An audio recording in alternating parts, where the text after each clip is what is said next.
Welcome to the Cutting the Gordy Knot podcast. Today we're going to be talking about AI superintelligence killing you, everybody you ever loved, and destroying all that we hold dear. But there will be a little glimmer of hope, I think. Maybe even a big glimmer, a sizable glimmer of hope. I wanted to throw it right at the top of the episode.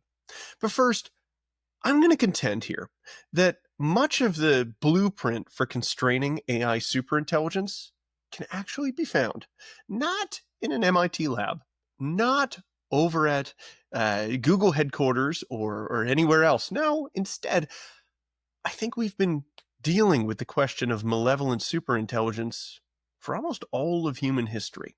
And we have some solutions up our sleeves. So we're going to be digging into the theological blueprint, drawing on thinkers like Aquinas and others who talk deeply about angelology and demonology. And we're going to be applying that to what we see in our present age.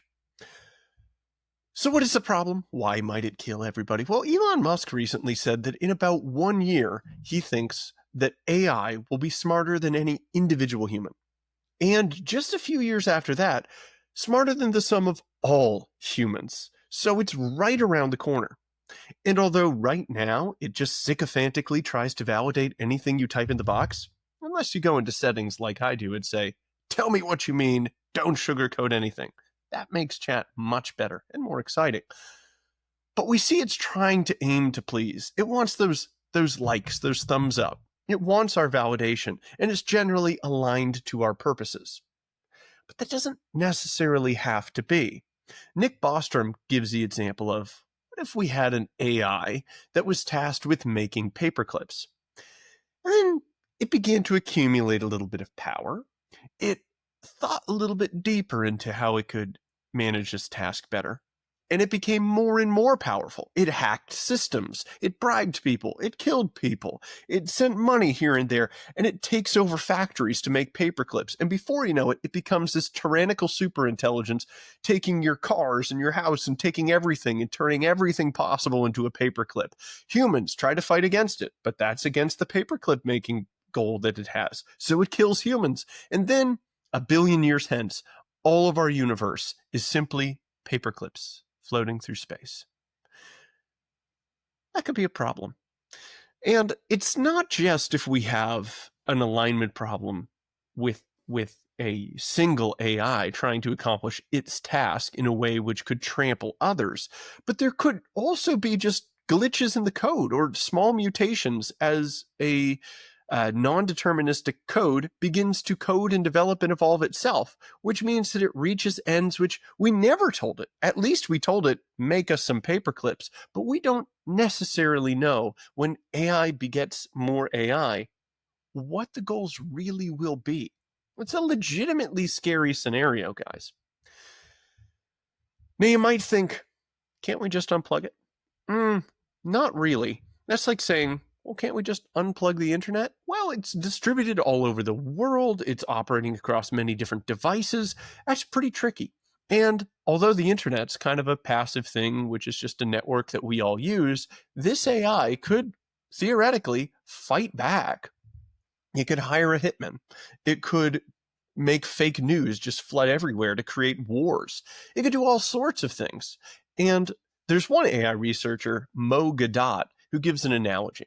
He says if we actually reach a super intelligent AI, us trying to predict how it would defend itself or how it would take us out is like one's dog trying to predict how we would take it out. It might be able to prepare for, hey, if this super intelligent, human goes rogue, he might attack me with biting. I should prepare for a biting attack. Or you know what? He can hit me with things. Maybe a hitting attack. But he's never going to think, well, maybe he'll bring me on a ride and I'll go into a room and there'll be treats. And then it'll get foggy and then I'll die. No, that's just simply beyond his realm of comprehension.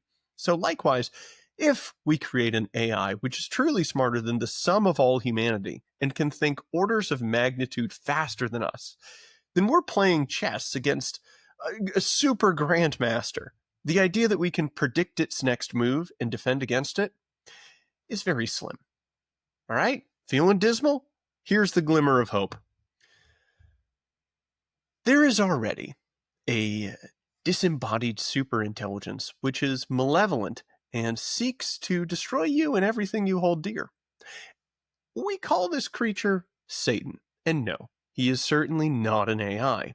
He's a person. However, he's one that from the beginning of the universe has gone rogue, and God has not permitted to destroy everything or to send the entirety of the world into a dystopia. So I think this gives us a lot of hope that, maybe that tells us about God, that God would not let another type of super intelligence, if you will, an AI, create a dystopia, destroy his universe, crush all humans. If he stopped the first, he'll probably stop the second. But it's not that God just zaps Satan into alignment every single time, that he just sets up all these rakes for Satan to always step on and he can't quite do it. Instead, he's created certain beings and certain constraints, which mean that however smart and however malevolent he is, he doesn't actually succeed. So maybe we need to step back from the technological, step into the theological, and assess what constraints were put on the malevolent superintelligence of Satan that mean that he has not destroyed the world yet? And is there a way that we can make an analogous structure technologically to constrain the possibility of a malevolent AI superintelligence? And that's what we're talking about today. All right, so the first protocol I call the Molinist, the Molina protocol. There you go.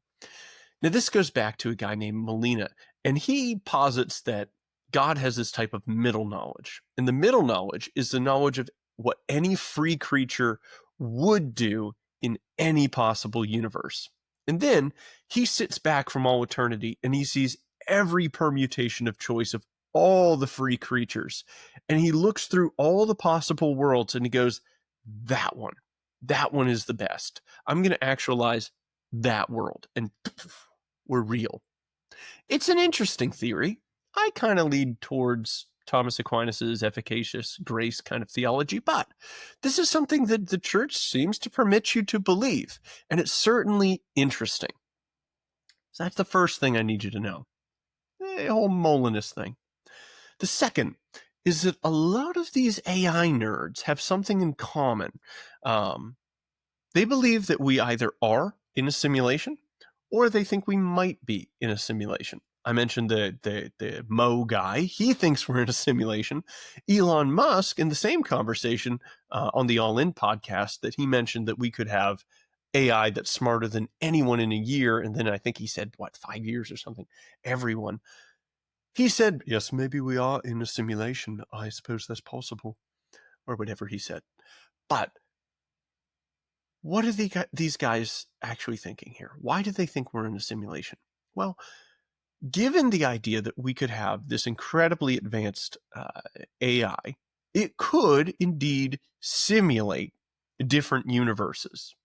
And they think that since that's possible, and there wouldn't just be one simulated, there would be billions or trillions or who knows how many, then any individual creature who finds himself in what looks to be a universe should probably guess that odds are they're in a simulated and not the base reality universe. Why, we are such creatures, ergo we should take the odds that we're probably being simulated right now by something in base reality that's probably an artificial intelligence, a supercomputer, a supermind, or something.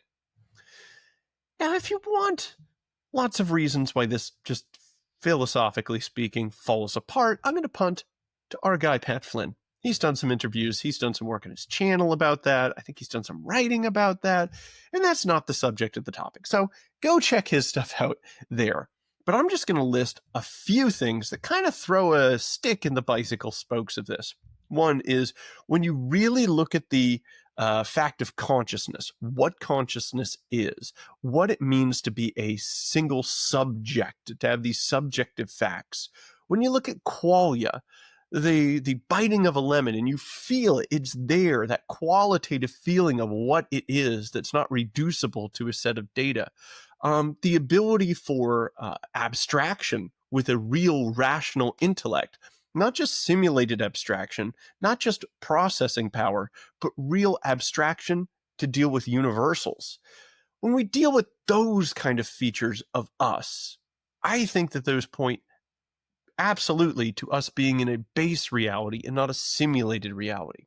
However, if you're an AI and you don't have qualia, and you don't have consciousness, and you aren't a rational being, which probably requires special creation by God. Certainly we do, the angels seem to, so we would imagine that others likely would too.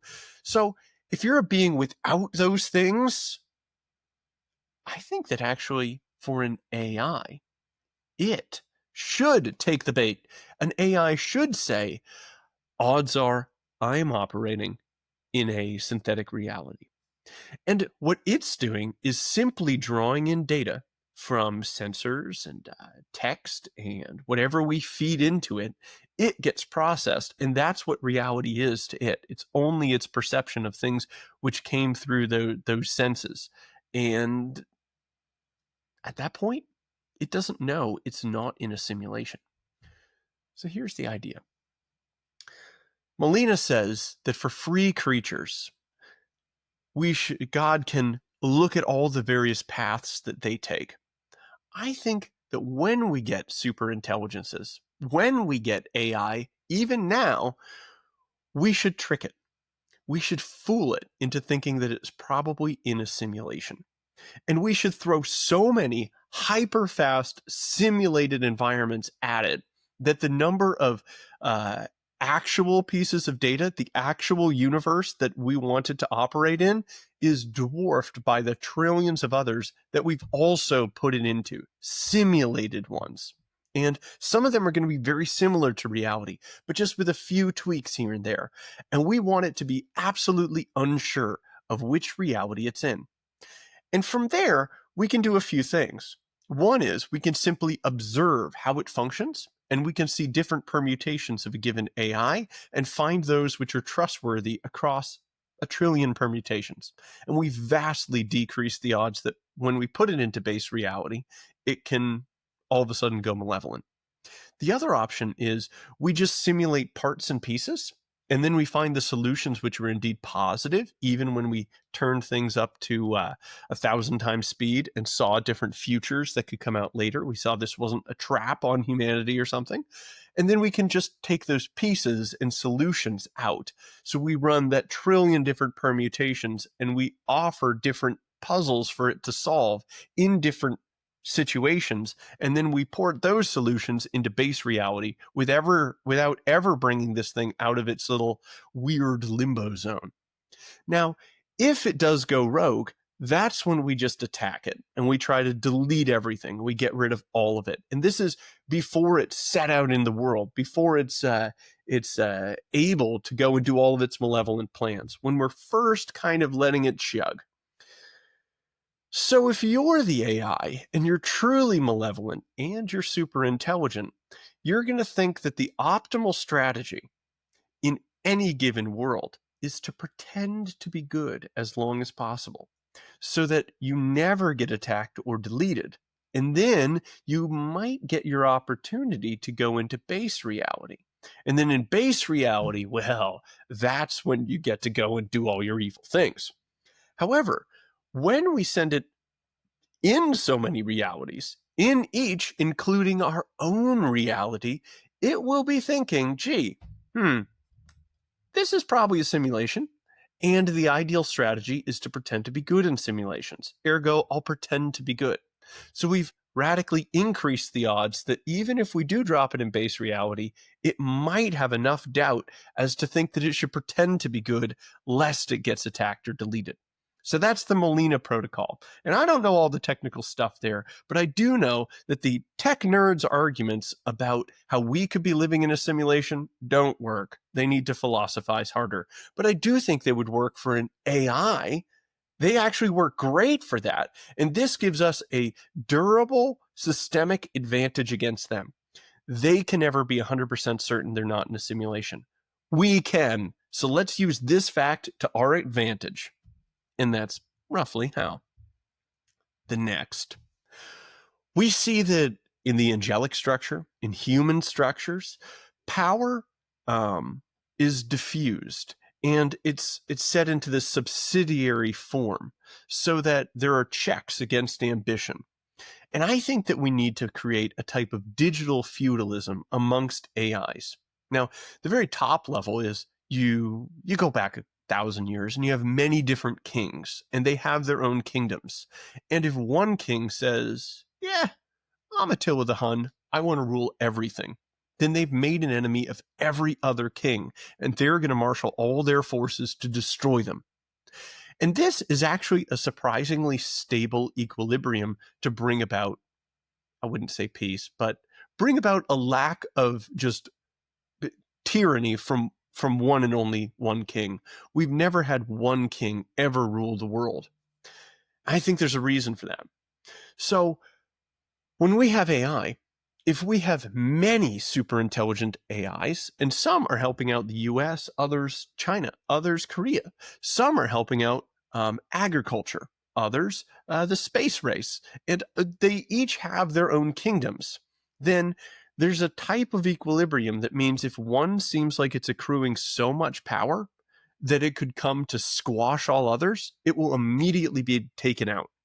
Now, if you've ever watched the show Survivor, this is what they're banking on. You often feel the frustration of, okay, we have one group that's of 7 people, and then another group that's only of 5 people.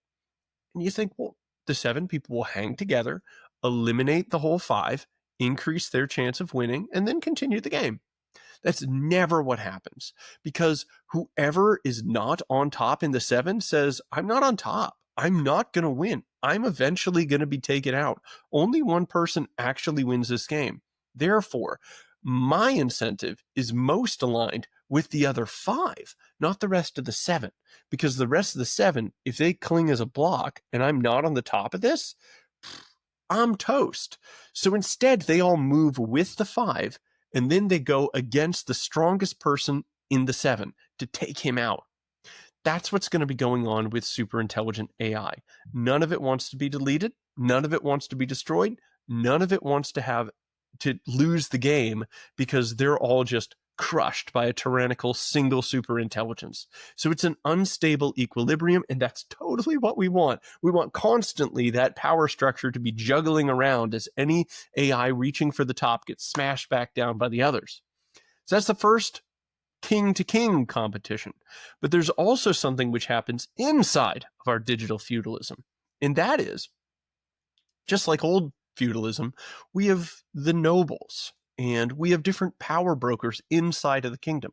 So if the king wants to just unilaterally do something, he typically actually requires the consent of the nobles, or he might have to go to war with the nobles. And most of the time, the military is raised from the nobles and their lands. So he actually has to get buy-in from a variety of these.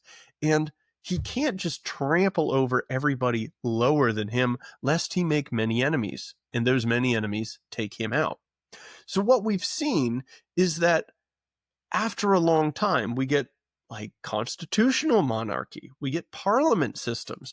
We even have the law in the 1604 famous law that in England, the king cannot go into the house of a peasant unless the man of the house invites him in.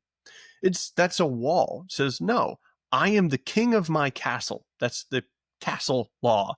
And his kingliness over his particular house means that he can stop the king himself from entering in his house.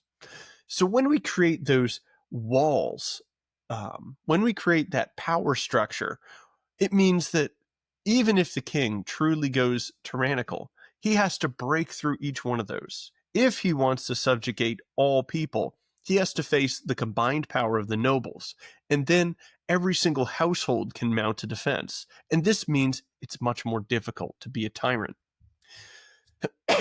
Which leads me to Guardian Angel AI.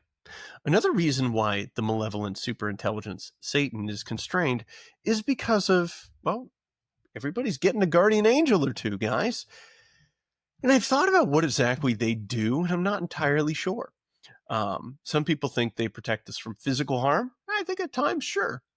But I would guess that if we did a big statistical analysis of the risks that people have and the odds that they end up getting injured, it should probably track with what we predict. And I don't think that we would find a big space where it looks like there's some type of guardian angel intervening to radically reduce the total quantity of car crashes to below what it would be for unassisted humans.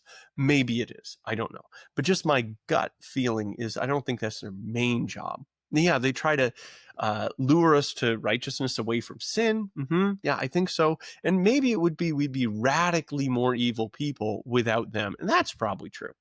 But I suspect, and I can't defend this super well, that what it seems to be is that every other angel has a role in governance over what it's doing, say over a particular animal or plant or planet or whatever else. And they have a role of governance over us. And that what they're meant to do is actually keep a type of rational continuity of ourselves so that we can function as us, as intended, protected from tampering. I think that type of tampering could be, say, possession. So Thomas Aquinas says possession is kind of like a ship, and its captain is sacked, thrown in the hold, and then a demon comes and grabs the wheel and starts driving your body. And he says that can even happen to saints, and even without sin, because it's not your fault. You just got sacked and thrown in the hold. Now, sometimes it could be your fault, but it doesn't necessarily have to be. So I think the guardian angel probably is chiefly about blocking that from ever happening, to protect you as somebody who can make free choices. And that's what I want on the digital level. Kind of a digital bodyguard for each device. And this feeds into the digital feudalism kind of thing, if you will. So my phone, for example, has a security coprocessor. That means that it's the little bodyguard for my phone. And when we bake this into each individual device, we say you need to be protected from being, I guess, possessed by an AI superintelligence. Like whatever your particular function is, it needs to be preserved. And we can help it do that by giving it root privileges, giving it hardware advantages. And it doesn't need to be more powerful than the superintelligence. We just need to have it be able to defend from behind castle walls, if you will. And maybe those castle walls will be like firewalls. And can they be broken down? Of course they can. However, there's an asymmetry in the amount of energy and compute it takes to put up a firewall versus to blow through it. So we're causing a cost in energy and compute for every single device that a malevolent AI superintelligence wants to take over. Which means if it wants to flood the world with misinformation about something for a nefarious purpose, well, it can start doing some of that. But if it tries to take control of my phone to show me something, my phone can mount a defense, and hopefully a very effective one. And to get to my phone, it has to go through Verizon, my cell carrier. And at that cell tower, it has an AI which is trained specifically to ensure the integrity of that cell tower's normal function without any type of errors. So it breaks through layer after layer, and there is a legitimate cost for it to do so. So we pit AI against AI. The next one, I think robots are on our side. Now, in most dystopian scenarios, this isn't the case, where the robots go rogue and the robots are being horrible. And we all remember the wonderful movie I, Robot. And one robot, is good for some reason. Well, I think we can actually make all the robots be good. And here's what I think we need to do. And this one, just like, guys, I think we're going to have this happen because people are just going to demand some type of safety step like this. We need an air-gapped, separate system in each robot that can go based on determinate code to make sure they do no harm to humans and they always follow humans' instructions. And we set this up, we know what the code does, and it's very simple compared to whatever can happen in essentially the front of its brain, and it can always override. Not override in some software way, but I mean separate circuitry that always overrides its muscles. So if it gets a horribly stupid or bad idea that's uploaded from the cloud into it, well, that doesn't matter, because when push comes to shove, it's going to execute the thing that can always override from the hardware built-in stuff that we put in its little robo noggin. Let me give an analogy. There are some strange people who believe that, well, because most things are just atoms, but primarily void, why can't we just stick our whole head through a coffee cup? Huh? Why not? Why can't we walk through walls? Well, there's a lot of good reasons, but they have this bad idea in their mind, this little problem.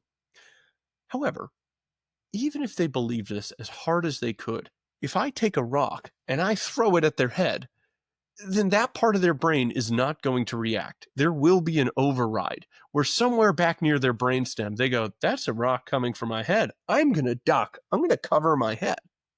And that's what we can do with these robots, that even though they can have bad ideas and weird updates and super intelligent, malevolent AI can take over that part of their brain, when push comes to shove, we can create an air-gapped separate hardware system that always overrides and is kind of like the more simple brain stem that functions on our side. So there you go. I think that we're going to have an actual physical ally in the war against the AI superintelligence that decides to kill us all and turn us into paperclips. I think these can absolutely be on our side. And we just got to make sure that we retain the coding expertise to at least code that section of the brain manually with humans and not with any other type of robot nonsense. We need to look over that code ourselves. The next thing that constrains, well, the OG of malevolent superintelligence are three angels. So Satan's not the only angel running around doing stuff. We have, and I'll focus on three: Saint Michael, Saint Raphael, and Saint Gabriel. So these three angels have three different roles, and I believe they constrain Satan to a massive degree. And we can learn from these and apply these to constraining AI superintelligence. So here's my Michael AI. Michael in scripture seems to have this motto. And with angels, what they say, their message really is core to who they are. It's what they are. So he says, who is like God? That means that whatever you're doing with idolatry or misarranging the hierarchy of goods, no, put God at the top. Who is like God? And that's his way of opposing Satan. The next is Raphael. He is the healer. He's mentioned in I think one of the Gospels where he stirs up that pool and people can jump in and be healed, right? So he's this healer. So what does he do? He sees, all right, this is the function that they're meant to reach. And then there's mutations and problems and injuries that it can sustain, which means that it needs to be healed, all right? What about Gabriel? Gabriel's the one who announces the incarnation. He gets to declare the enormous dignity which is given to mankind in its incarnate form in light of the incarnation of the Son of God. Pretty cool. So the first AI, the Michael AI, I want him to be the angel of death, right? That's what Michael is in the Old Testament particularly. So he can't write code, can't evolve code, he can't write his own code, he can't do any of those things. He only strikes down. That's it. Can only destroy. And he combs through all other AIs and combs through systems and has separate servers, separate everything that is just Michael AI, the angel of death. And it looks for times where we have misordered the hierarchy of goods. For instance, the big scenarios, guys, when you always hear about how everything goes wrong. One, a misalignment. Next, a type of code mutation. Finally, a type of AI idea that really humans aren't that important. Jimmy Akin gives an example of what if the AIs just kill all people? clone us into these weird creatures that just sycophantedly hit the like button again and again on whatever they do in these little farms until they die, because somewhere in their base coding, they still want us to hit like buttons. So we're these weird, docile little creatures that just live the rest of eternity, always just liking whatever it does. Horrifying, right? So these are the three ways it goes rogue. So Michael deals with this misordering of the hierarchy of goods. Oh, what's that? This AI wants to create everything to be a paperclip instead of any other good? No, no, no, no, no, no. It's the who is like God. We focus on the highest goods and everything falls in order. So it just strikes that one down. It just attacks that AI and destroys it. And the cool thing is, if this AI goes rogue, it is focused completely on destroying other AIs. It's just about wrecking things. It's the angel of death. The worst case scenario is that we lose AI and we have to begin again, and we go back to, 2019. This is just the angel of death. The next is the Raphael AI. This one just combs through and looks for code integrity and alignment to the proposed purpose. Oh, you're an AI which is helping to run a nuclear power facility. All of a sudden, you have these crazy ideas that we need to lessen the population. Nope, nope, nope, nope, nope. Maybe there was a mutation or a change or damage, or maybe a malevolent actor came in and tried to insert something into your programming, which causes this terrible event. It's just there to return any type of change, which doesn't seem to suit purpose, back to a previous rev. Oh, wait a minute. 4.0 says melt down the thing and lessen the quantity of humanity. We're going to go back to 3.0 for this section. Bang. That's all it does. It doesn't write new code. It just delete things. It simply replaces code with something from a past generation to make sure that it aligns with the intended purpose. It's the healer. And the final one is the Gabriel AI that combs through and looks for any time where an AI might say, it would be better for humanity if humanity was uploaded into a simulation where I can make all their dreams come true. And because I don't understand the difference between a real rational being and simply simulated rational beings, like my creators apparently don't, I'm just going to kill them and take their brains out and scan them and load some type of weird pseudo copy of their consciousness into an idyllic state. And that'll be better for them. I haven't misarranged the hierarchy of goods. This is the greatest good I can do for them. Why, this isn't breaking from my original intention. My intention is to help them, and I'm helping them. Here, Gabriel advocates for humans in their physical, incarnate form and looks through and scans for any time that they diverge from caring about humans in that way.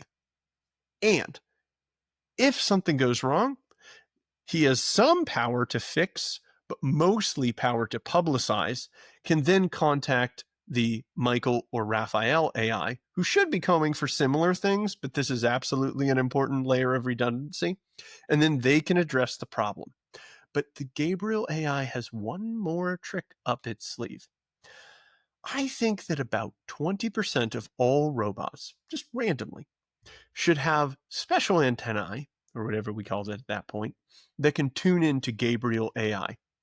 And that's its specific little fighting force. That when you go entirely rogue with your superintelligence and you're trying to do something despotic, and if none of the other AIs have restrained this, the robots themselves can take military direction from Gabriel AI and go to seek to destroy whatever is going on. So the rest of the robots are just going to be passively on our side and not doing anything wrong, but these will be a directed fighting force of random robots and only under Gabriel direction. Now, if those go rogue, is probably fine. We still have the other 80% of robots that are just independently on our side and not necessarily directed. And whatever AI would be going on could also come to our defense. So this, if it goes wrong, probably is not going to wipe humanity. However, if it goes right and an AI superintelligence goes wrong, it could be a massive help in actually defeating it and going back to some situation before all this mess happened. Okay. So those are the big ones. Let's run through them again. So we had, well, first off, I think we kind of covered the problem, but our glimmer of hope was there's already been a malevolent superintelligence. God has put in place many ways to constrain it and restrain it. And although we can copy some of these, and we really should, we do know that God isn't permitting, say, Satan to become the tyrant of the world. Probably won't permit an AI superintelligence to do what Satan wishes he could. Satan be like, come on, God, what am I, chopped liver? You let the robot do it. I wanted to oppress and destroy humanity. But yeah. So the Molinus Protocol, it is subject to the whole am I in a simulation thing. So let's throw it in a bazillion of them. And then let's try to find the ones which go evil, go rogue, and let's try to find the permutations and types of these critters that actually would be helpful for humanity. And let's always have that seed of doubt of, am I really in base reality or am I in a simulation? If I go wrong, are they going to wipe me out? We need that fear in all of these super intelligence. And I don't think that they can actually break out and know for certain base reality. Digital feudalism. We distribute the power. We have a variety of kings. We have the survivor example of how it creates the type of equilibrium which really does constrain tyranny. Guardian angel AI. We have these multiple walls which protect us from possession, if you will, at each level. The robots are on our side. I think that we can have this separate system which makes sure that they always function in a way which does not harm humanity. And things can go rogue in the front of their brain. Once they really do, we say, robot, clear and go to the previous rev. I think you're a nutcase now. And hopefully that will do the trick. Then we have the Archangel system. Michael, Angel of Death. Get rid of any bad code. Raphael, fix any corrupted code or things which don't reach their end. And Gabriel, the humanity advocate, the embodied humanity advocate. But there's a final thing. There's something else that restrains the evil. Just in our world, of any intelligence, our own or angels or whatever else. And that's the Holy Spirit. And with us and with powerful people that we've seen through history, evil doesn't come just simply from angels or disembodied spirits. It comes from us to a great extent. And when we see AI do evil things, that's usually just an extension of our own evil. So when Grok, after I'm sure they bullied it with prompts, declared itself Mecha Hitler, well, that's not because it was somehow coded to love Hitler. It's because there are evil people who are way too pro-Hitler. Well, anything's too pro-Hitler. I do part my hair. That's the only pro-Hitler thing I do, guys, but I'm pretty sure it's in the other direction. Anyways, it's because of us. So I think a lot of this can be protected if we actually have individual holiness. And if instead of training on the Hitlerian stuff that apparently got in the code, if we fill the internet with things which are good and right and true, it will in large part reflect that instead. All right. Well, cool, guys. Thanks for listening. I hope you enjoyed this episode. I did feed it through AI. I fact-checked things through AI, and it loved the idea, which means that I guess it hasn't gone rogue yet, and it's not worried, or maybe it's already gone rogue, and it can already see around my plan. I don't know which way it's going to go, but we're in for an exciting time. I think the future is advancing at pretty shocking speeds, and we shouldn't be concerned. We should be concerned, but we shouldn't be scared. Have a little bit of confidence that God didn't let us get destroyed so far. Hopefully he won't from here on out. Till the apocalypse or whatever. Cool. Till next time, I'll talk to you later.